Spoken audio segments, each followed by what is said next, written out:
Tu acha que o Trump, cara, enxerga o Brasil? Tu acha que o Brasil tá no radar dele de alguma parte, ainda que seja em defesa da liberdade?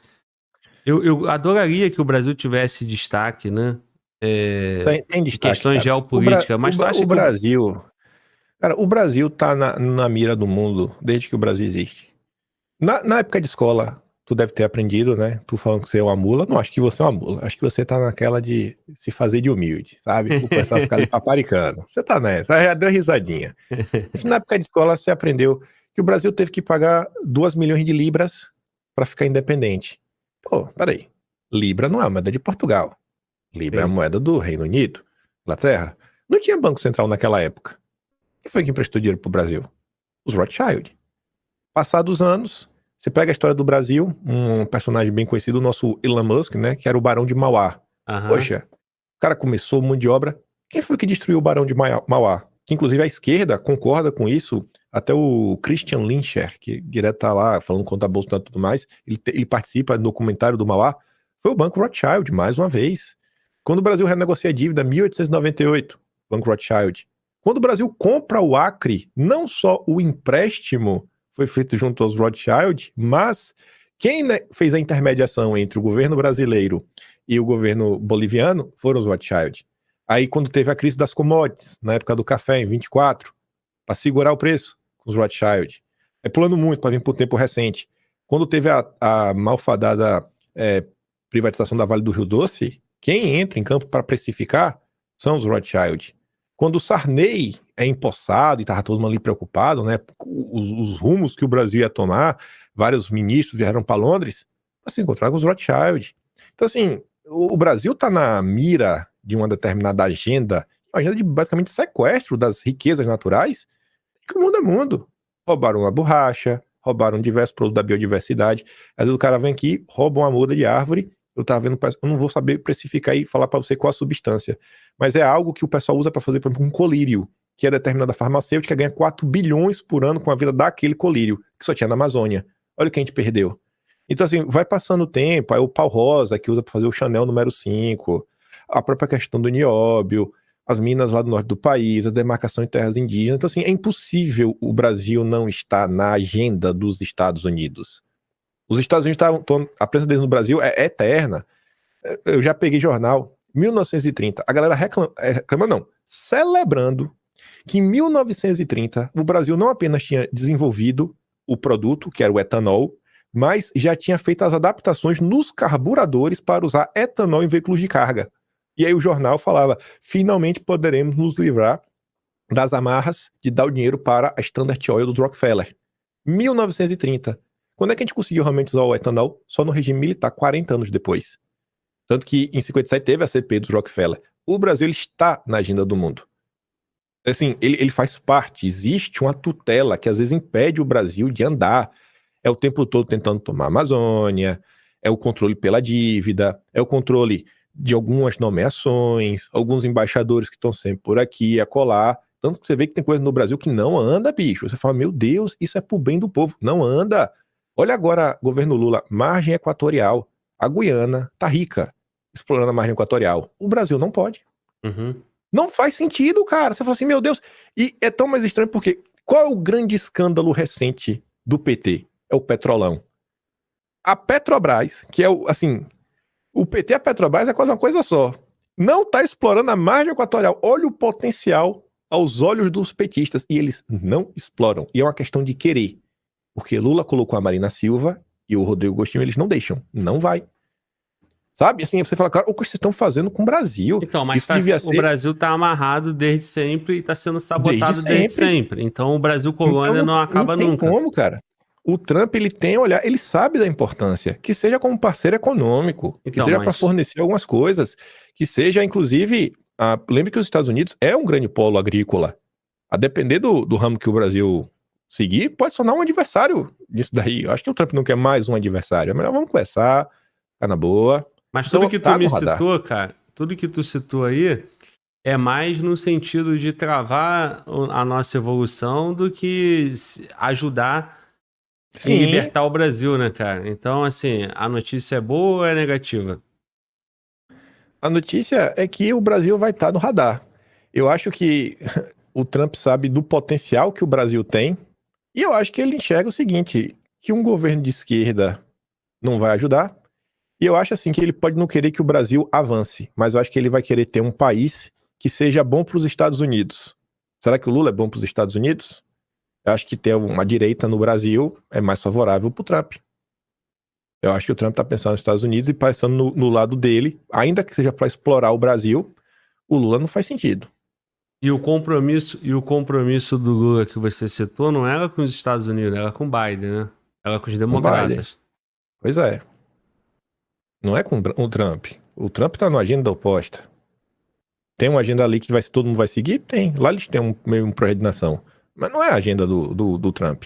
É uma agenda diferente. Vai rachar. O Trump já entrou para desfazer diversas dessas regulamentações ambientais. Já botou um cara lá que é do petróleo. Falou, irmão, a gente vai voltar, meter a broca no chão, tirar petróleo, tirar gás. Não vai. Então, mas E isso aí, vão lá, fazer né, como? cara? Isso lá, não necessariamente ele vai querer destravar isso aqui, né? Pois é, ele pode acreditar aqui, mas que eu tô falando o seguinte, é só para mostrar que a agenda dele não é a agenda do Biden. O Biden era o cara do pacote verde, do carro Entendo. elétrico, transição União energética, fechado Europeia, com Lula. Pois Macron. é, isso, crédito de carbono. Não, esquece isso. Sim. Agora, mas tem um potencial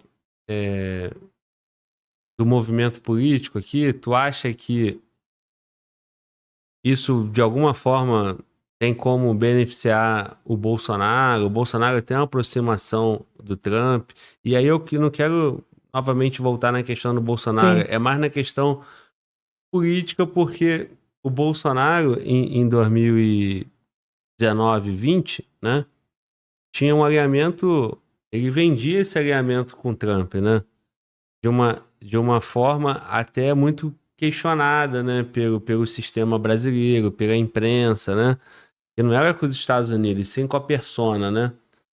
E agora eu acho que tem. O Eu acho que Lula, tem. isso Eu acho que a acontece prova. da mesma forma, né? Que você disse, né? O Lula era com Biden. Então, na verdade, o homem, o político, faz isso com outro político que está dentro do mesmo espectro, né? Exato. E aí, Como o Lula volta? fazia com Maduro, com o Fidel Castro. Eu acho que tem, assim, goste ou não goste, cara, você ser convidado pra você estar lá na casa do cara, na festa da vitória, o Eduardo tem esses acessos, ele realmente conhece, de, sei lá, se encontrar. E, bicho, isso faz diferença, cara, não, sabe? Tu sabe disso, quando tu conhece a pessoa, tu pode mandar mensagem pra ela, isso faz alguma diferença. Os caras não vão mover, né, céus e terras, montanhas por você. Mais uma cena aqui, uma cena colar, fala, pô, vai ter uma movimentação ali junto à ONU, a gente tem uma agenda, pô, tem como ter o apoio de vocês nisso daqui. O cara fala, pô, dá para contratar essa briga? Dá para contratar, é do nosso interesse também, vamos para cima, porque nos Estados Unidos eles também estão preocupados com essa questão de liberdade de expressão, então pode chegar, pô, vai ter uma discussão na ONU, Conselho de Direitos Humanos, vamos trazer um caso do Brasil para a gente colocar em pauta, dar uma debatida e tentar trazer algum tipo de resolução vindo de cima para baixo, pô, com a força dos Estados Unidos é interessante. Então esse tipo de coisa acho que pode acontecer. Acho que pode ter. Mas sempre, eu acho que trabalhando em conjunto, né? Tem que ser bom os dois lados. Não acho que eles vão mover céus e terras. Mas eu É, acho que, eu realmente acho que vai ter um ganho essa ala da direita. Sempre tem um ganho, né? Nem que mas seja o ganho assim, da cara, narrativa. isso não bota em xeque a própria soberania, porra, do Brasil? Porque assim, na questão com a STF lá, com Elon Musk, que é um personagem importante no governo Trump agora, cara, a Suprema Corte do Brasil sempre vai estar, né? O dia que isso houver uma influência, colocou em xeque a própria soberania do Brasil, né? A decisão da justiça e tal. Da mesma forma, eles não vão aceitar nenhum tipo de interferência lá na corte deles. Agora, por um outro lado, aquelas teses, né, que pode ter pode ter fatos envolvidos que nós não veio a conhecimento, e outros vão falar que é uma tese conspiratória e tal, onde houve uma certa influência até do governo Biden no Brasil, né? Então, assim, se o Brasil esteve com a sua soberania suscetível, né, ao governo Biden, por que não vai ter também no governo Trump, né? Mas eu não falo nem disso daí, de interferir na soberania nacional. Mas volta para quem tá falando, por exemplo, questão das ONGs.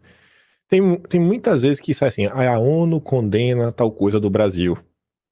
E normalmente condenando quem tá lutando por algum tipo de liberdade, né? Aí a ONU distorce, por exemplo, vamos botar a questão de aborto. Vai falar, a ONU critica a redução nos direitos das mulheres. Você fala, cara, pelo amor de Deus, não é isso que está sendo debatido no Brasil. Para de distorcer a pauta. Então, seria, primeiro você reduzir esse tipo de narrativa vindo da esquerda contra o Brasil e tentar mudar para assim, cara, olha, a ONU está preocupada com a questão da liberdade de expressão ao redor do mundo. Começar a tentar ajudar a mudança de clima. Não é uma interferência no Brasil, que a gente vai tomar uma decisão e vai fazer isso. Não é.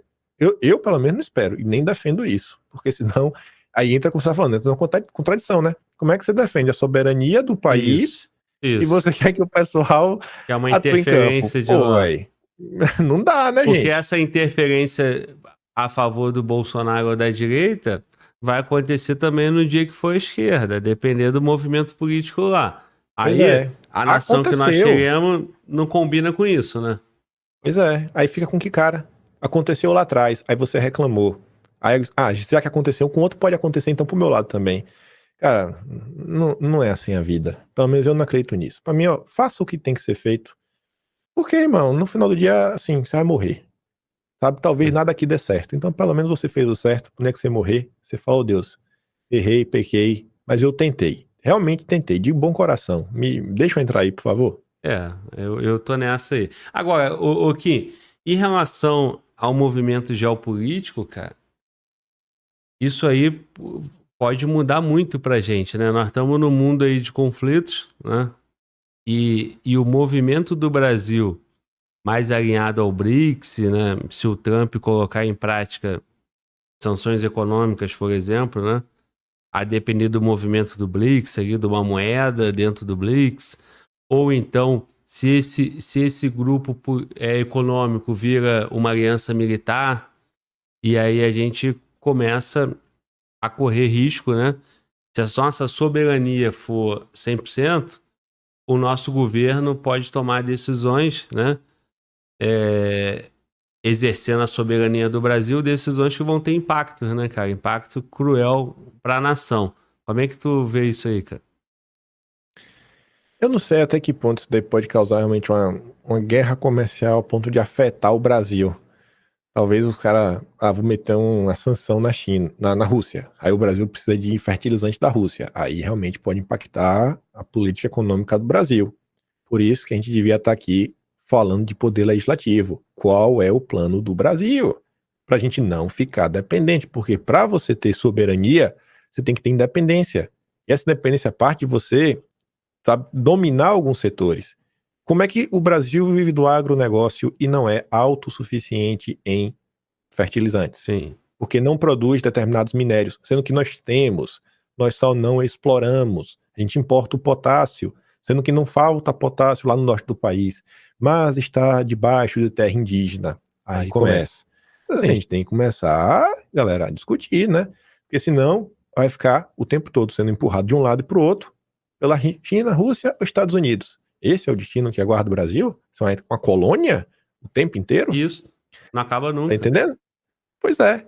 Aí, falando que foi até o início de fazer aquela pausa, o Trump ele foi eleito, isso era uma coisa que eu acho que a direita devia copiar, a Heritage Foundation, né, o Instituto Independente, criou o Projeto 2025. O que é que eles fizeram?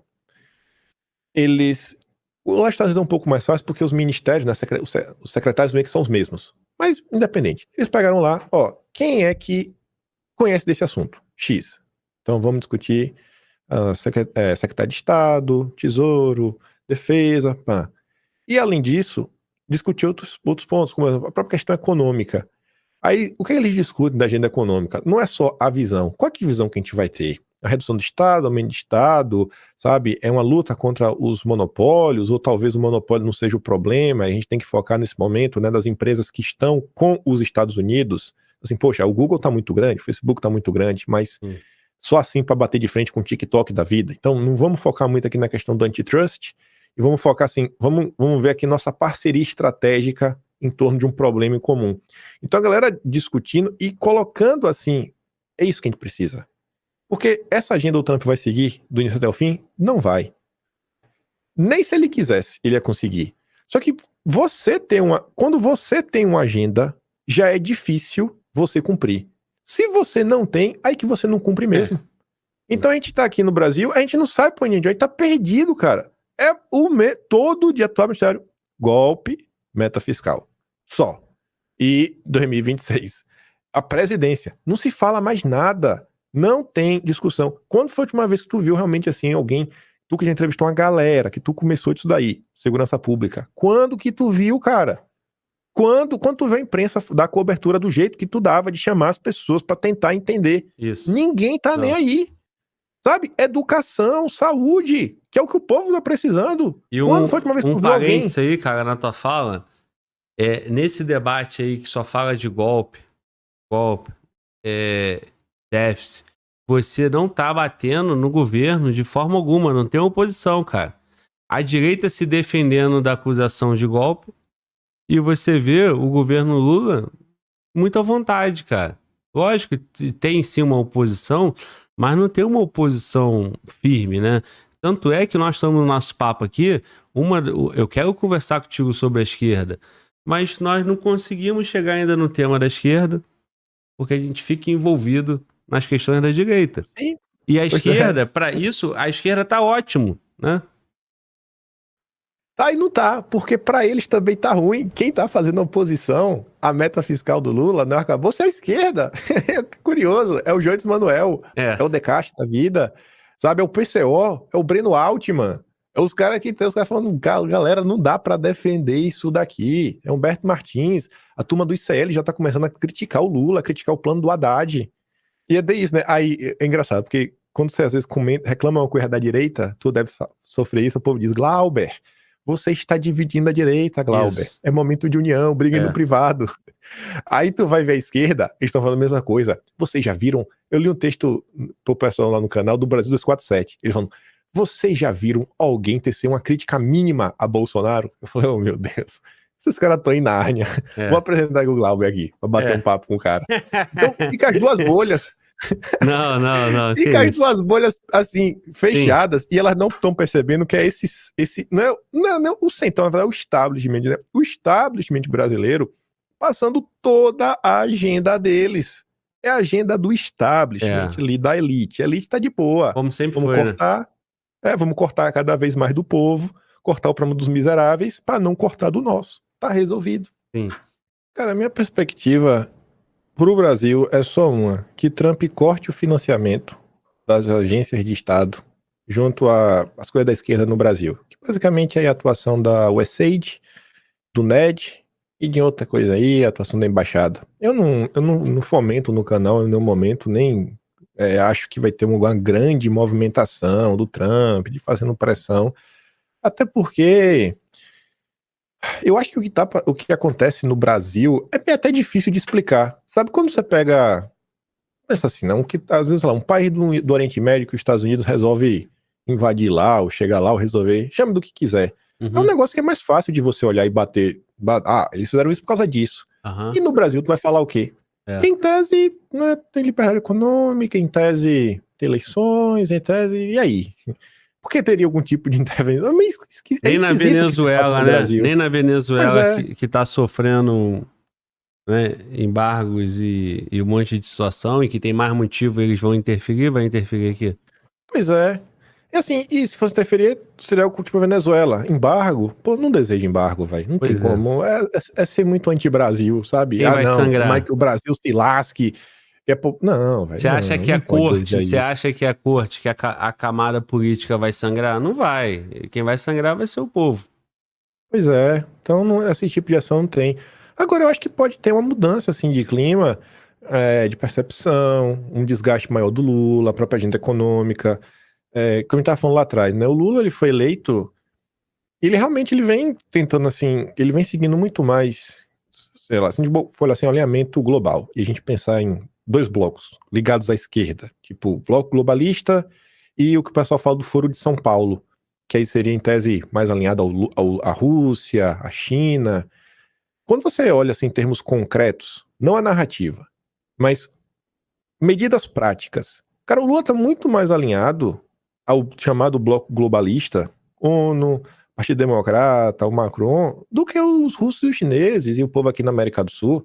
Quando é que a gente imaginar o Lula, né, um dia questionar se o Maduro foi eleito ou não, colocar em xeque a eleição do Maduro, cobrar que o Maduro apresentasse as pautas?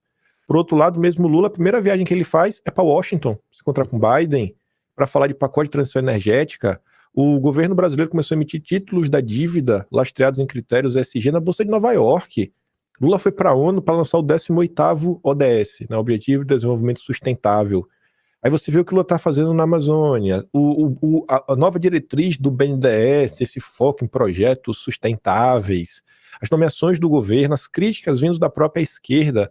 Eu lembro que antes do Lula assumir, o cara que auxilia a Dilma no Banco dos BRICS hoje, que é o Elia Jabor, um cara na área de economia, ele fez uma live no Brasil 247, onde ele era o host, né? Ele não trabalha no 247, ele estava entrevistando o Pepe Escobar, porque o Elias, você pode discordar dele, mas ele ganhou um prêmio da China por escrever um livro sobre a economia chinesa. Pode ser um livro de pura propaganda? Pode, mas ele ganhou esse prêmio. Então botaram para conversar com o Pepe, que é um analista de geopolítica da esquerda. E aí, eles debatendo, já tinham corrido a COP, e o Elias falou: Pepe, eu estou meio preocupado, porque você vê assim o governo, em cada grupo da transição de governo, tem pelo menos um membro da Open Society Foundation. A galera da esquerda falando isso. O Open Society é a turma dos Soros. E realmente tinha. Eu falei, pô, tô preocupado com isso. Quando eu descobri, Pepe, o discurso do Lula, né, quem escreveu, as quatro mãos, poxa, é todo mundo desse bloco. Porque existe esse racha na esquerda, né? A galera que, sei lá, o liberal progressista, globalista e o comunistão. Não sei se é o melhor dos termos. Então, essa correlação de forças dentro deles também anda meio rachada.